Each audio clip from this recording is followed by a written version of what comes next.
Reasoning ability के इस session में हम कोडिंग और डिकोडिंग के बारे में डिस्कस करेंगे। बहुत से कॉम्पिटिटिव एग्जाम में कोडिंग एंड डिकोडिंग के 5 से 10 क्वेश्चन पूछे जाते हैं। कोडिंग एंड डिकोडिंग में इंफॉर्मेशन को एक कोडेड फॉर्म में दिया होता है और हमें उस कोड को डिकोड करना होता है। ठीक है, हमें जो इन्फॉर्मेशन का सेट दिया होता है हमें उसे समझना होता है कि कोड दिया हुआ है वो किस तरह से दिया। बाकी अगर हमें कोई और इन्फॉर्मेशन दिया हमें उसके अकॉर्डिंग उस इन्फॉर्मेशन को उस कोड में कन्वर्ट करना होता है। तो उस कोड के पीछे बहुत सारे लॉजिक हो सकते हैं जो कि इनफिनाइट है। हमें नहीं पता कितने तरह के लॉजिक के हिसाब से हमसे क्वेश्चन पूछे जा सकते हैं। तो कुछ टाइप्स हमने यहाँ पर दी हुई है, तो आइए पहले इन्हें समझते हैं, उसके बाद हम इससे रिलेटेड कुछ एग्जाम्पल्स करेंगे। तो हमें यहाँ पर एक वर्ड दिया हुआ है बेस्ट, ठीक है, और बेस्ट वर्ड को अलग अलग तरह से कोड किया हुआ है यहाँ। अब हम ये चेकआउट करेंगे कि जो हमें यहाँ पे कोडिंग दी हुई है उसके पीछे लॉजिक क्या है या हम इसे किस तरह से रिकॉर्ड कर सकते हैं। सबसे पहले अगर बेस्ट वर्ड को देखें, बेस्ट यहाँ पर लेटर्स में दिया हुआ है। अब इन लेटर्स को फर्स्ट दिया हुआ है यहाँ पर सिंबल्स, यानी कि बेस्ट वर्ड को यहाँ पर वेरियस सिंबल की हेल्प से रिप्रेजेंट किया हुआ है। कोड है यहाँ पे $, और परसेंटेज। अब यहाँ पर अगर हम ऑब्जर्व करें तो बेस्ट में 4 लेटर है और यहाँ पर भी जो हमें सिंबल्स दिए हुए हैं वो 4 हैं। तो यहाँ पर क्लियर है कि जो बी का कोड है वो @ है और जो ई का कोड है वो $, है और जो एस का कोड है वो यहाँ पर हैश है और जो टी का कोड है वो यहाँ पर परसेंटेज है। तो यहाँ पर हमें जो बेस्ट वर्ड दिया हुआ है उसको हमने सिंपल जो सिंबल्स हमें दिए हुए हैं उसमें कोडेड किया है और अब हमें पता है कि हर एक लेटर का कोड क्या है। नेक्स्ट टाइप है यहाँ पर CFTU। अब बेस्ट वर्ड को जो कोड किया गया है वो किया गया है CFTU, यानी कि बी का कोड यहाँ पर C है और ई का कोड यहाँ पर F है, एस का कोड यहाँ पर T है और टी का कोड यहाँ पर U है। अब इसके पीछे लॉजिक क्या है? इसके पीछे लॉजिक ये है कि जो B है उसको C कोड किया गया है यहाँ पर, लेकिन अगर आप ऑब्जर्व कर रहे हो तो B का कोड यहाँ पर C है, यानी कि जो B है जब उसे कोड किया जा रहा है तो वो C की हेल्प से उसे रिप्रेजेंट किया जा रहा है। तो C यहाँ पर क्या है? C यहाँ पर B से नेक्स्ट लेटर है, ठीक है, यानी कि 1 स्टेप फॉरवर्ड यहाँ पर हमें लेटर दिया हुआ है, क्योंकि B के बाद C आता है, नेक्स्ट लेटर यहाँ पर E है, E के बाद F आता है, नेक्स्ट लेटर S है, S के बाद T आता है और नेक्स्ट लेटर T है तो T के बाद यहाँ पर U आता है। तो यानी कि जो बेस्ट वर्ड के यहाँ पर लेटर्स हमें दिए गए हैं उनको +1, ठीक है, B +1 C, E +1 F, S +1 T और T +1 U। तो हमारे पास जो यहाँ पर लॉजिक है वो +1 का है, ठीक है, यानी कि इन लेटर में +1 किया गया है और इनसे नेक्स्ट लेटर हमें यहाँ पर दिए हुए हैं। नेक्स्ट लॉजिक दिया हुआ है यहाँ पर ADRS। बेस्ट वर्ड के लेटर्स को ADRS की हेल्प से रिप्रेजेंट किया गया है यहाँ पर।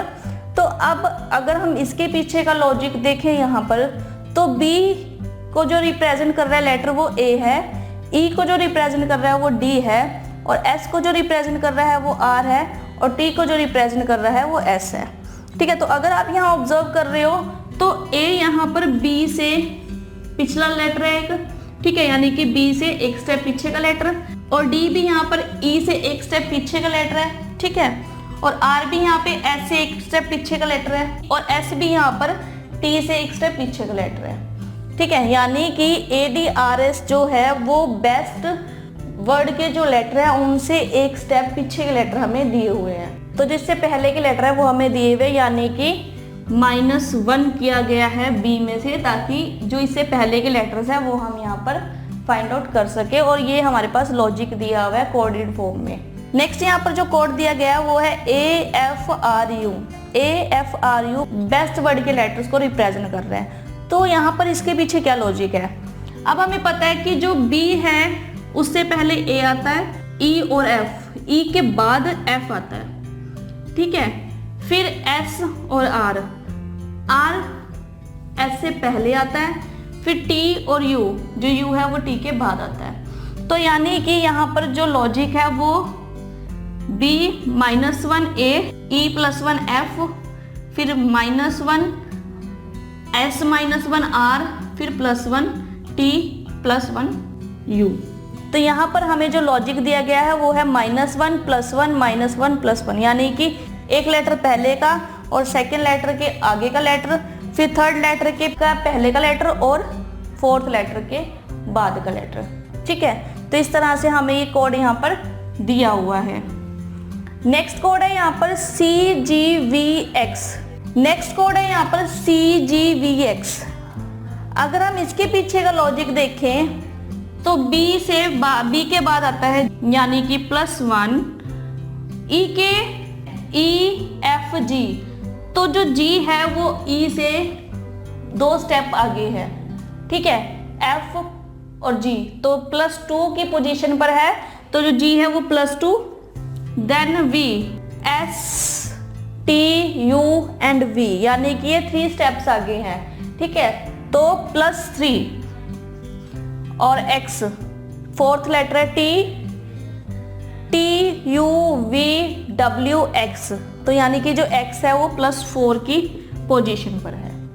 ठीक है, तो यहाँ पर जो हमें लॉजिक दिया हुआ है वो +1 +2 +3 +4, यानी कि B में +1 ऐड करें तो C आएगा, E में +2 ऐड करें तो G आएगा, S में +3 ऐड करें तो V आएगा। ठीक है, और T में +4 देखें तो X आएगा। तो इस तरह से इस कोड को यहाँ पर बनाया गया है। देखने में नहीं हमें पता लगता कि ये क्या लॉजिक दिया हुआ है, लेकिन अगर हम इसे ऑब्जर्व करना शुरू करें कि इस लेटर से कितना डिस्टेंस है, तो हम लोगों को क्लियर होना शुरू होगा कि फर्स्ट लेटर का जो डिस्टेंस है वो 1 लेटर का है, सेकेंड लेटर का जो डिस्टेंस है वो 2 लेटर्स का है, थर्ड लेटर का जो डिस्टेंस है वो 3 लेटर्स का है, और जो फोर्थ लेटर का डिस्टेंस है वो 4 लेटर का है यहाँ पर। ठीक है, तो इसके पीछे का जो लॉजिक है वो है +1 +2 +3 +4। ठीक है, तो हमने इस साइड के जो लॉजिक्स देखे तो उसमें फर्स्ट लॉजिक था कि बेस्ट वर्ड को सिंबल से रिप्रेजेंट किया हुआ है, सेकंड था कि जो बेस्ट वर्ड है उसे +1 फॉरवर्डेड डायरेक्शन में प्रेजेंट किया गया है, नेक्स्ट था कि जो बेस्ट वर्ड है उसे 1 स्टेप पहले, ठीक है, 1 स्टेप बैकवर्ड में इसे रिप्रेजेंट किया गया है। इससे नेक्स्ट था कि अल्टरनेटिव जो पोजीशंस है उन्हें -1 +1 -1 +1, अल्टरनेटिव पोजीशंस को यहाँ पे रिप्रेजेंट किया गया है -1 और +1 की हेल्प से। ठीक है, और जो लास्ट यहाँ पर कोडिंग थी वो थी कि जो लेटर्स हैं उन्हें इंक्रीजिंग ऑर्डर में यहाँ पर रिप्रेजेंट किया गया है, +1 +2 +3 +4। तो जो इंक्रीजिंग ऑर्डर था यहाँ पर वो +1 +2 +3 +4 की हेल्प से दिया हुआ था। अब यहाँ पर जो हमने वेज देखे ये कुछ ही वेज है। ठीक है, ये कोई कंफर्म नहीं है कि इस तरह का ही वेज रहेगा किसी भी वर्ड को कोडिंग करने का और डिकोडिंग करने का, हो सकता है इससे भी अलग वेज दिए हो। तो हमें उन्हें ऑब्जर्व करना होगा कि किस तरह का लॉजिक इस कोड के पीछे हमें दिया गया है। तो इसके लिए कोई फॉर्मूला या कोई रूल्स नहीं है हमारे पास, ये सिर्फ ऑब्जर्वेशन पर बेस्ड है कि अगर हमें जो भी कोड यहाँ पर दिया गया है हम उसे किस तरह से समझ सकते हैं। तो ये जो कोडिंग है ये ट्रायल एंड एरर पर बेस्ड है, तो आप इस पर ट्राई कीजिए। तो अगर आप इस कोडिंग को डिकोड कर सकते हो तो ही आप इस तरह के क्वेश्चन को पिकअप कीजिए। ठीक है, क्योंकि अगर आपको लॉजिक ही नहीं समझ में आएगा तो आप आंसर भी ऑब्वियस है गलत ही देने वाले हो। तो आप ध्यान रखिए कि क्या लॉजिक दिया गया है, ये सिर्फ कुछ पर्टिकुलर यहाँ पर हमने जो कोडिंग है वो शो करी है। तो हो सकता है कि बहुत सारी तरह की, हम पहले ही कह चुके हैं कि जो लॉजिक्स है वो इनफाइनाइट है। ठीक है, तो ये कुछ ही लॉजिक्स हैं, तो ध्यान रखिए आप। अब हमने लेफ्ट साइड के लॉजिक्स की देखे, अब हम राइट साइड के लॉजिक देखते हैं। तो इस साइड पे जो फर्स्ट यहाँ पर है तो ये हमें कोड दिया हुआ है 251920। अभी तक तो हम अल्फाबेटिकली समझ रहे थे इसे कि कैसे इसको रिप्रेजेंट किया गया है, +1 की हेल्प से, -1 की हेल्प से, या अल्टरनेटिव +1 -1 की हेल्प से। ठीक है, या फिर इंक्रीजिंग ऑर्डर में या फिर डिक्रीजिंग ऑर्डर में, ये भी काफ़ी तरह से हो सकते हैं। ठीक है, जरूरी नहीं है कि यही हो, +1 हो, -1 हो, +1 फिर -1 हो सकता है, यहाँ पे +2 -2 +2 -2, या फिर +3 -3 +3 -3। ठीक है, हो सकता है कुछ और ही लेटर्स यहाँ पर दिए हो, तो हमने उनके पीछे का लॉजिक फाइंड आउट करना होगा। अब ये अल्फाबेटिकली थे सारे के सारे लॉजिक, लेकिन यहाँ पर जो हमें कोड दिया गया है वो हमें अब डिजिट्स में दिया हुआ है 251920। अब हम इसे कैसे फाइंड आउट करेंगे 251920 को? तो अगर हम इसके पीछे का लॉजिक देखें ऑब्जर्व करने पर, तो इसके पीछे का लॉजिक ये है कि जो बेस्ट वर्ड है अगर उसे यहाँ नंबर के अकॉर्डिंग देखें तो 251920। तो अगर हम अल्फाबेटिकल ऑर्डर में इनकी पोजीशंस फाइंड आउट करें तो अल्फाबेटिकली जो बी है वो सेकंड पोजीशन पर है, जो ई है वो 5th पोजीशन पर है, और जो एच है वो 19 पोजीशन पर है, और जो टी है वो 20th पोजीशन पर है। अब आप लोगों को क्लियर हो रहा होगा कि जो 251920 ये एक्चुअल में 2519 और 20 है, क्योंकि इनके जो प्लेस है अल्फाबेटिकली ऑर्डर में वो हमें दिए हुए हैं यहाँ पर कि ये 1 to 26 नंबर में किस प्लेस पर आते हैं। ठीक है, तो 251920 यहाँ पर इनका जो है वो प्लेस दिया हुआ है जो अल्फाबेटिकल ऑर्डर है। तो हमें ये क्लियर है कि जो ये हमें फर्स्ट लॉजिक यहाँ पर दिया गया है न्यूमेरिकली, तो इसका लॉजिक क्या है? इसका लॉजिक है अल्फाबेटिकल ऑर्डर पोजीशन। तो हमें यहाँ पे अल्फाबेटिकली पोजीशंस दी हुई हैं कि कौन से लेटर की क्या पोजीशन है, और हमें यहाँ पर वो मेंशन की हुई है। नेक्स्ट कोडिंग है यहाँ पर 252287। तो अगर हम इसके पीछे का लॉजिक देखें 252287 ये पीछे का, तो यहाँ पर अगर हम इनका प्लेस, अभी हमने पिछले कोड में देखा था कि जो इनका अल्फाबेटिकल प्लेस था वो था 251920। ठीक है, तो अगर हम इसके पीछे का लॉजिक देखें तो जो 25 है यानी कि 25 यहाँ पर बी का कोड है, तो 25B का कोड कैसे है? तो हमारे पास जो अल्फाबेट के लेटर्स है A to Z, अगर हम उन्हें रिवर्स कर दें यानी कि Z to A कर दें, तो अब भी हमारे पास A to Z में A जो था वो फर्स्ट पोजीशन पर, B सेकंड पर, C थर्ड पर और D फोर्थ पोजीशन पर। तो अगर हम Z to A कर दे तो Z फर्स्ट पोजीशन पर आ जाएगा, Y सेकंड पोजीशन पर आ जाएगा, ठीक है, X थर्ड पोजीशन पर आ जाएगा। तो यहाँ पर अगर हम रिवर्स अल्फाबेटिकल ऑर्डर में इनकी पोजीशन देखें तो B की पोजीशन होगी 25th नंबर पे, E की पोजीशन होगी 22 नंबर पे, S की पोजीशन होगी 8th नंबर पे और T की पोजीशन होगी 7th नंबर। अगर आप लोगों को उसकी पोजीशन नहीं पता तो आप उसे कैसे फाइंड आउट कर सकते हो? रैंकिंग और ऑर्डरिंग में ये हमने सीखा था। रैंकिंग और ऑर्डरिंग में हमने सीखा था कि अगर हमें किसी ऑब्जेक्ट या किसी पर्सन की पोजीशन फाइंड आउट करनी है तो हम वो कैसे फाइंड आउट कर सकते हैं? टोटल माइनस पोजीशन प्लस 1 की हेल्प से। अगर हमें किसी लेटर की अल्फाबेटिकली पोजीशन पता है तो हम उसकी रिवर्स अल्फाबेटिकली पोजीशन भी फाइंड आउट कर सकते हैं। कैसे?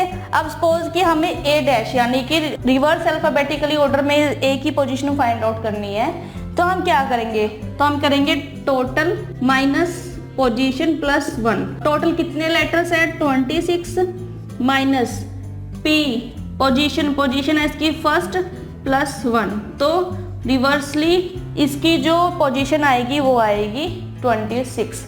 ठीक है, ऐसे ही अगर हमें B की फाइंड आउट करनी हो तो टोटल है 26 माइनस पोजीशन है सेकेंड नंबर पे प्लस 1, तो 26 माइनस 1, तो ये होगा 25। सपोज कि अगर हमें O की पोजीशन फाइंड आउट करनी हो तो O की रिवर्स अल्फाबेटिकल ऑर्डर में 26 और जो अल्फाबेटिकल ऑर्डर है उसमें O की पोजीशन क्या है?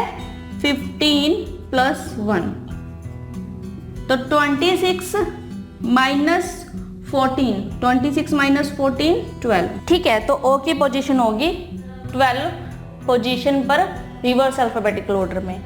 तो यहाँ पर जो हमें लेटर दिए हुए हैं, बेस्ट वर्ड के लेटर दिए हुए हैं हमें, तो अगर हमें इनकी रिवर्स अल्फाबेटिकली ऑर्डर में पोजीशन फाइंड आउट करनी हो, अगर हमें बी की पता है, ई की पता है क्योंकि ये लास्ट के लेटर्स रहेंगे, एस और टी की नहीं पता अगर हमें, तो हम वो कैसे फाइंड आउट करेंगे?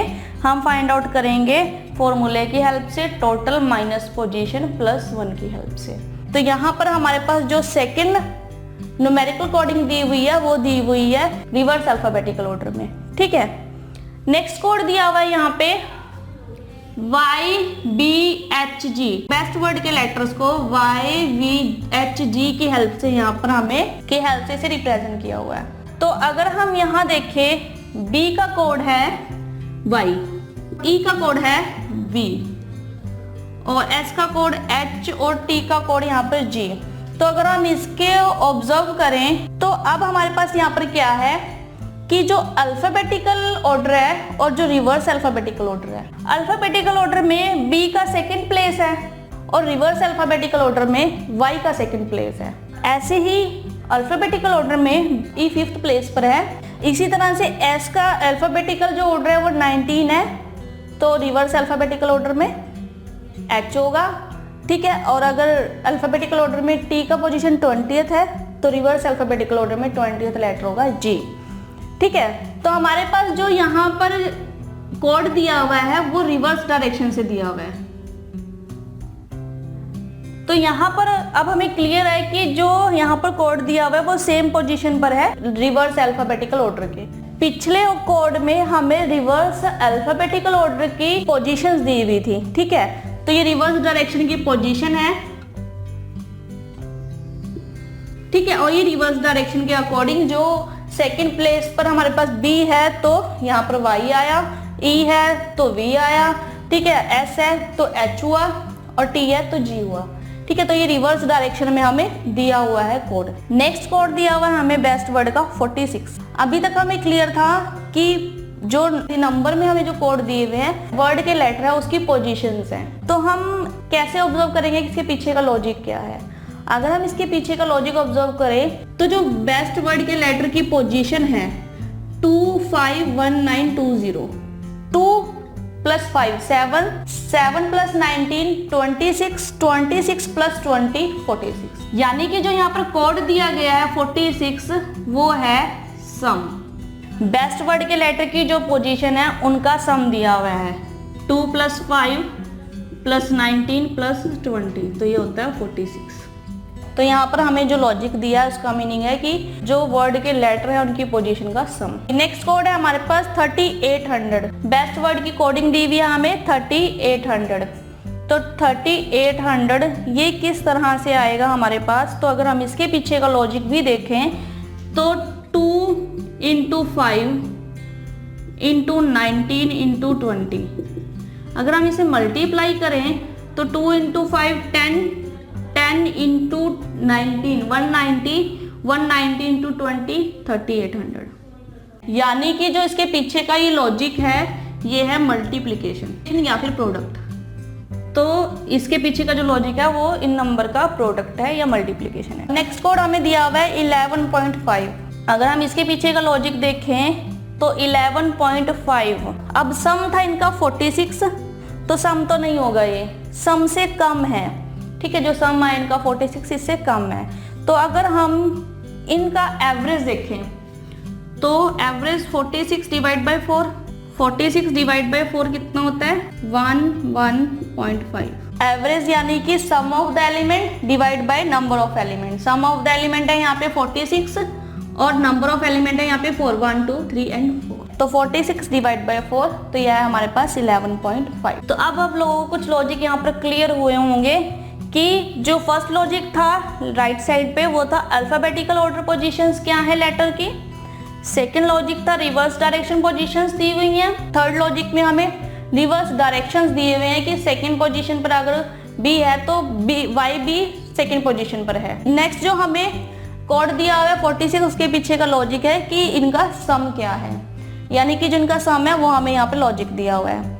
नेक्स्ट हमें प्रोडक्ट दिया हुआ है लॉजिक, ठीक है। नेक्स्ट दिया हुआ है हमें एवरेज, जो लेटर्स है हमारे पास उन वर्ड्स का एवरेज कितना है। तो सिंपली हम उन वर्ड की पोजीशन का सम करके एवरेज फाइंड आउट कर लेंगे। आप लोगों का अब लॉजिक क्लियर है यहाँ पर कि इस तरह के लॉजिक्स हो सकते हैं, अप्रोक्स है, लेकिन हमें एक्चुअल में नहीं पता कि जो क्वेश्चन पूछा जाएगा या क्वेश्चन जो हमें दिया जाएगा उसके पीछे लॉजिक क्या रहने वाला है, ठीक है। तो ये आपकी ऑब्जर्वेशन पर डिपेंड करता है कि आप उस लॉजिक को कितनी जल्दी ऑब्जर्व करते हो कि किस तरह से ये लॉजिक हमें दिया हुआ है। तो आइए इससे रिलेटेड कुछ एग्जांपल्स करते हैं ताकि आपको ये जो कॉन्सेप्ट है ये क्लियर हो।